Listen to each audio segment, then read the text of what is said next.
Somebody did ask me, because there have been references to my lack of depth perception, and would I be willing to explain what it's like? Yeah, compare it to having depth perception for us.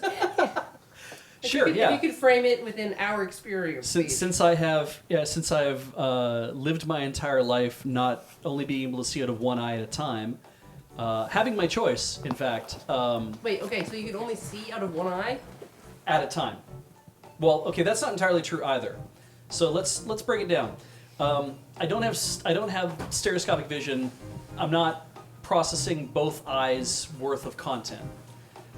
But what I can do is the eye that I'm not using, that all gets picked up and processed by my brain, but it's like peripheral vision, right? Like if you put your hand up beside your head like this right now, and you realize you're like, oh, okay, well I can't see anything on this side of my body, and you do the same thing, and you're only looking through the one eye, like on this side, right? You'd be like, okay, it's the same kind of thing. I'm blocking off everything. But when I have both eyes open, I know that there's stuff going on over here, right? I can't see my hand waving at the moment. I can see it in the monitor, but I can't see my hand waving at the moment. I can see the edge of my fingers now waving from like as far forward as that comes. So it's like I can process a bit of that, which means I can drive. That's wonderful that I can drive a car. It's bad today because as I said, I lost my left contact lens and I can't see anything clearly out of this eye. So everything's being processed as like fuzzy, as like if you took your glasses off kind of idea. I can see your logo up there. Oh, I will probably find it myself, but thank you for looking. So it's the difference is like most people be like, oh well, the easy way to do this is stand up and walk around your room and put one hand over your eye and bump into everything. And then have someone throw something at your face. Yeah, and then have them throw a thing and then have it hit you in the face, right? And it's like, no, I can walk around all day and not run into things. Like, it's not a problem. That, for me, it's your depth perception is not based on having stereoscopic vision. That's a component of having depth perception, but it's not the be-all, end-all of doing it because your brain gets a lot of context clues. Sure does. Does your brain still delete your nose from your view? No, it does not. You can see your nose? I can see my nose. Wait, are you not supposed to see your nose? Your brain kind of just doesn't think about it. Oh, no, well, I also don't have depth perception, so that might just be a thing. Could be, yeah. Really? You also don't have depth perception? Yeah, however, mine is a occipital lobe issue. Oh, interesting. Yeah, so my brain is just wired not quite right. So I have never had depth perception, but I have had to figure out context clues so I can exist in the world. Right. Not get hit by cars. And drive. Yeah. And I mean that's where even people who have depth perception, there's lots of fun optical illusions that mess with the context clues. Yeah.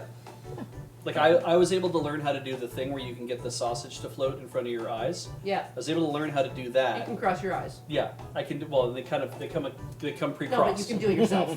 Kind of. I mean, yeah. I guess. Yes. Because that's what it is. It's like your focal point is further. Yeah. So your eyes are crossed, and Yeah. that's why you see both sides of the sausage. Yeah. And so I was able to do that really close to my face, but I can't seem to do the thing where, there's a lot of other depth stuff that I can't do.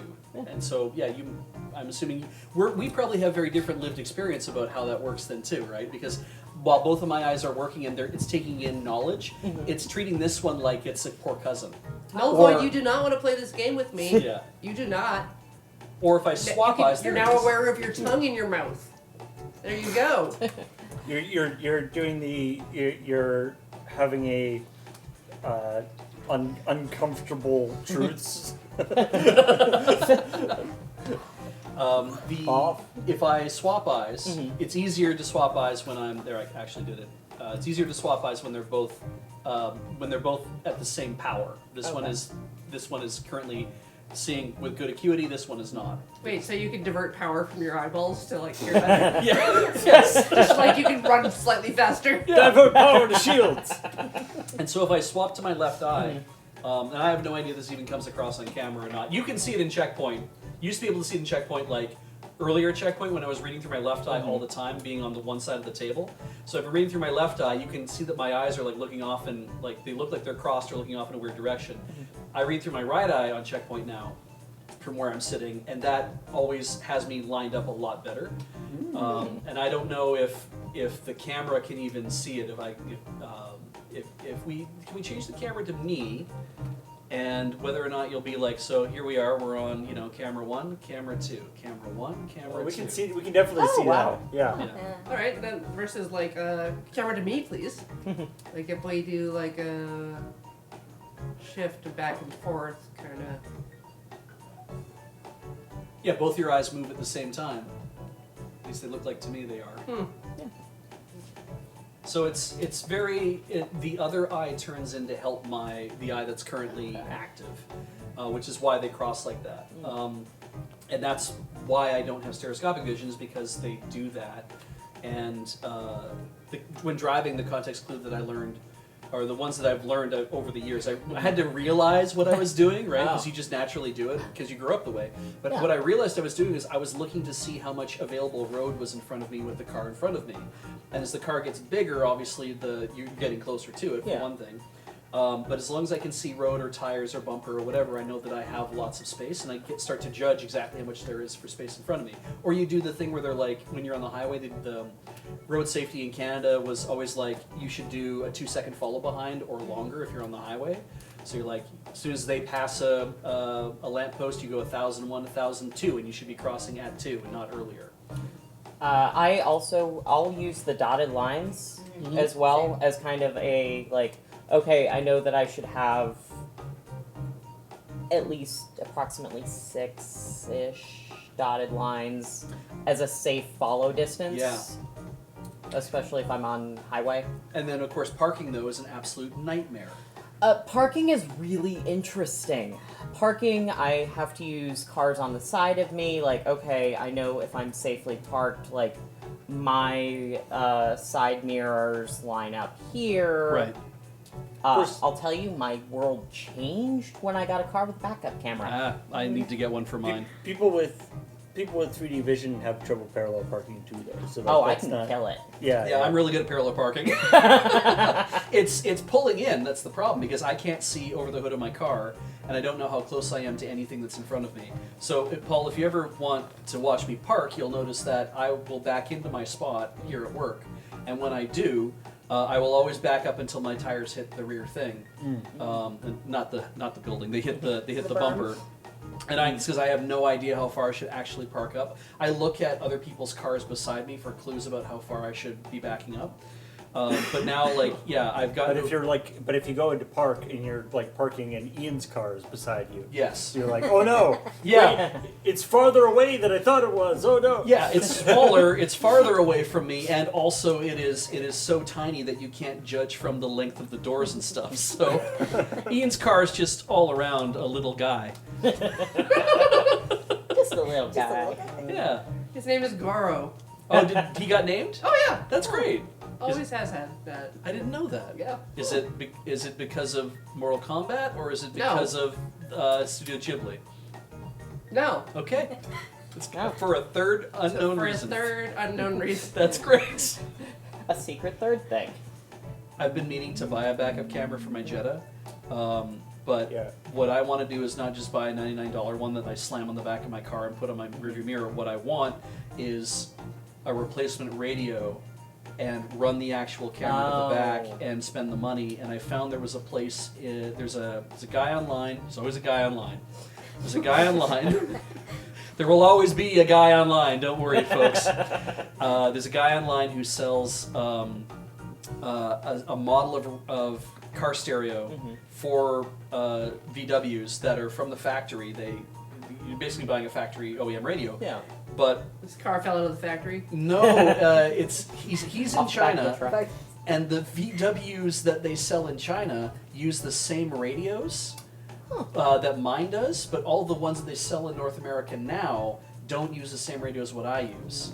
So they have a bunch of radios that they're making for the factory for OEMs that actually have like CarPlay and have like a whole bunch of other cool stuff integrated into them that my radio did not have, and all the radios of my era did not have. If I want CarPlay from a radio available in North America, they do not have that as an option.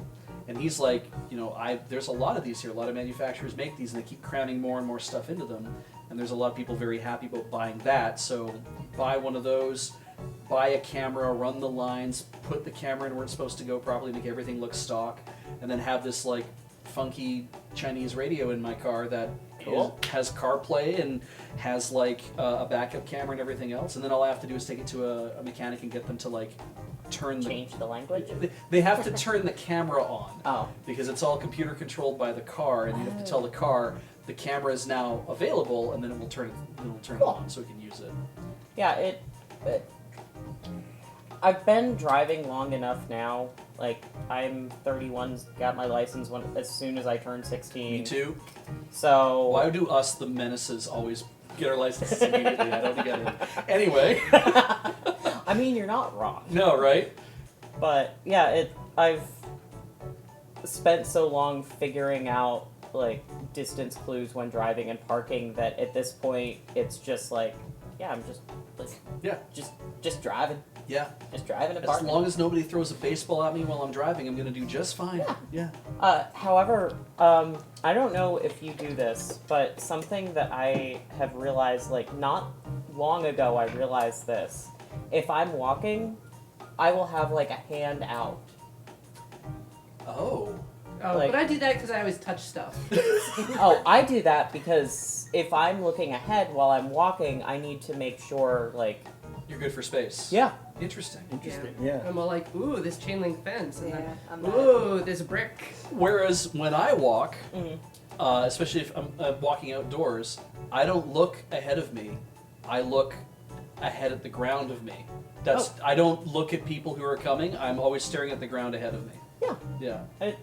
I try and look, like, Yeah. So yeah, not quite, like, 45-degree angle, but I guess if I was walking, like I wouldn't be doing this and look. It's maybe hard for people to tell, but I wouldn't be looking like this, dead ahead into the distance, to see what I'm going to be doing. I'm looking down Hello. here, more at Corey, where Corey is, right? yeah. And that's how I walk. Is I walk always looking dead ahead, looking down at the ground with my head tilted down, because I yeah. want to see where I'm going to be And stepping. then Exactly. you run into trees. Yeah, I do. It sucks. So if It's you not want to great. sneak up on beach, Yeah, it's not hard. Or apparently me as well, because I Yeah. do the exact same Yeah, thing. just have you just to have to avoid hide their above hands. them. Yeah. yeah, blind spot. Yeah. As my vision got worse, I started to wonder if I was going to, because has been getting progressively worse, and I have been wondering at what point I'm going to have to like really. I'm not going to be able to see things clearly Just anymore. go full cybernetic. Kind of like am I going to need like corneal replacements? Am I going to need like other, because I have other issues with my eyes as well. Yeah.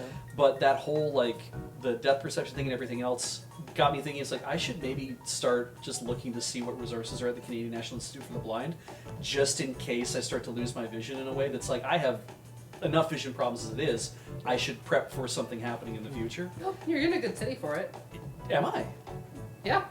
Because they have a headquarters here, or that it's just a walkable place. It's a walkable place, and there's a lot of, accommodations. Yeah, yeah, I would I agree. see a lot of blind people around on the streets. Oh, okay. I haven't, There I are haven't also noticed some myself. resources locally as well. Yeah. Nice. Out of curiosity, do you have enough references when you're driving at night? Can you drive at night? I can drive at night, and I hate it now. I can drive at night. It's a matter. I'm not as strong driving at night though. Like, and I am fully aware of that. If I'm on the highway with plenty of light, I'm golden. Yeah. But if I'm on like a less well lit road, then there's a little bit of hope there. Okay. There's just got to be a little bit of hope. But again, I know lots of people with Please let no one from the NCDOT be watching. with full with full binocular 20/20 vision who also don't like to drive at night. Yeah. So- Yeah. Yeah. It's a common thing with astigmatism. aging. You get the Oh, Yeah. yeah. hairs. Yeah, I got Yeah. astigmatism, nearsighted in one eye, farsighted in the other, and no depth perception. Oh, Oh, what a Wow, mix. Damn. I just also have really because- terrible Oh, do you eyesight. get motion sick from that? The No. near side, far side? Oh, okay. No, because that's another thing that it's just. The occipital lobe, not. Oh. Yeah. Interesting. Yeah, no, my brain's been broken since birth, All right. so it's just like, hey, it is what it is. It's true, yeah. It's The, also significantly harder to drive at night in recent times because headlights are so much brighter Yep. that it's becoming read some things about how it's like dangerous to drive because headlights are so bright it blinds out the road. And lit signs. There's been a couple of there's a sign especially downtown. Right, like the big billboards. The big Oh, the big yeah. billboards. If it's a little bit foggy, Yeah. and those like white or blue, like especially the white or blue LEDs, just light up the fog, Yeah. and it's just a white. Like it might as well be just like a whiteout. Yeah. I've driven in winter whiteout conditions before, and that at night, and that has been terrible. There's a certain frequency. There's a certain type of like high power blue LEDs Yeah. that have like a weird whatever the frequency that they're operating on make them really, I don't know, for me anyway, Dazzling. like, really and really like distracting. Yeah. And they seem to be finding their ways into headlights everywhere. Yeah. Yeah. I've thought about I was buying like there's an extra vision version of like what I put in my car, and I tried that for a bit, and then I decided that I hated looking at other people driving at me with like their lights that were a little higher power, and I'm like, I'm just gonna go back to just dead normal bulbs for now on that have like the yellow haze on them. Yeah. I would rather have that, and I'd rather be nicer to people coming at me, Same. because maybe it'll convince other people they should do the same.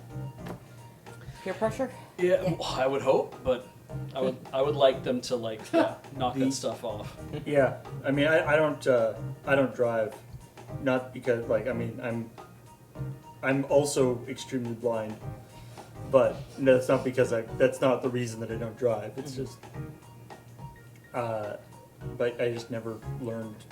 It never was like a priority for me because I kind of lived, you know, I was gonna say, easily yeah. easy walking area, and I didn't have any money to to afford a car, so it was like. And then I went to university, and again I was living with people who, and none of us had cars and stuff. We just walked everywhere and stuff, and it was in Nanaimo, which is a pretty small town. Yeah, unfortunately, most of the American South has garbage or no public transport. Yeah, And no Yeah. So sidewalks. exactly. and so of course, it's basically have a car or bum rides Yeah. if you want to get anywhere. and of course, yeah, if you're in, there's lots of other places, but yeah, I mean, Victoria, there's a pretty hard limit on how big Victoria can be, because there's water on 3 sides. Yeah.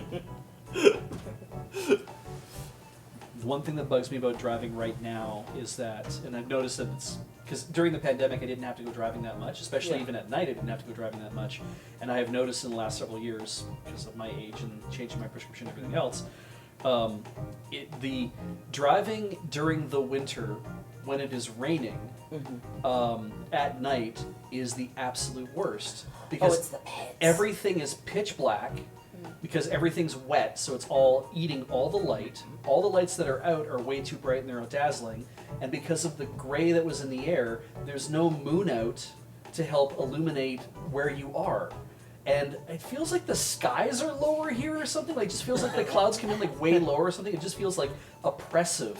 Yeah, like it's just a really low sky, and I'm like, because I grew up driving in Alberta, where it's just like during the winter, it might be, even if it's snowing or something, it just feels like there's more space and it's open or whatever. Well, it's Yeah. Yeah. You were further from the mountains, so there was nothing for them to like bunch up against. Yeah, I guess that's fair. Yeah. Well, there's also the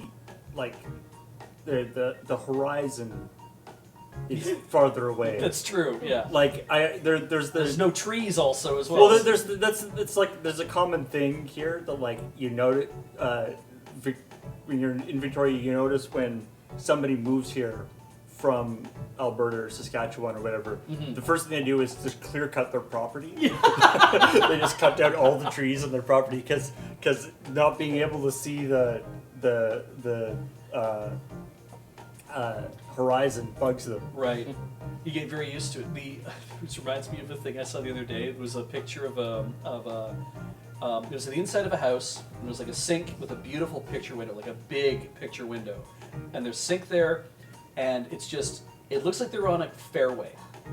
It's just grass. and it's trees on either side, but it's just grass and grass and grass and grass, and just going for like a really long distance. And the person posting picture and writing things is, imagine, you know, doing the dishes here and seeing this view. And then somebody responded with, imagine getting a drink at midnight and seeing a figure in the distance. Imagine getting a drink at midnight and seeing a figure way off in the distance. Yeah. And then looking away and looking back, and they're like way closer suddenly. Imagine getting a drink at night and seeing 30 to 50 feral hogs. Just coming down the path. Just enough time for you to go and get your whatever. I'm under the impression that there is a built-in solution for that these days, it seems. Yeah, I always worry about that kind of thing because, like, you'd be house sitting for someone out in Alberta. It's like, oh, we have a hot tub. You could even like go out naked. Yeah. I'm like, God, no. There could be a person just out in the field. There could be 50 feral hogs watching me. Maybe a moose. Like, yeah. Not really a big hog area up north. No. That's why it was Just so surprising. 30 to 50 feral caribou. Oh, Yeah. Just one moose.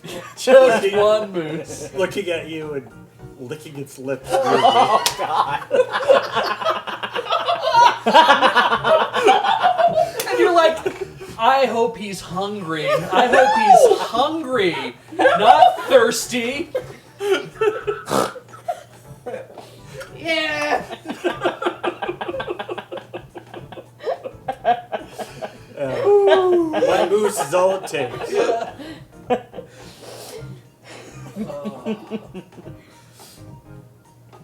Problem with having the moose outside the window is that you wouldn't see its face. You just see like the middle of its legs. Yeah, that's No, true. you're up on the second floor in your bathroom.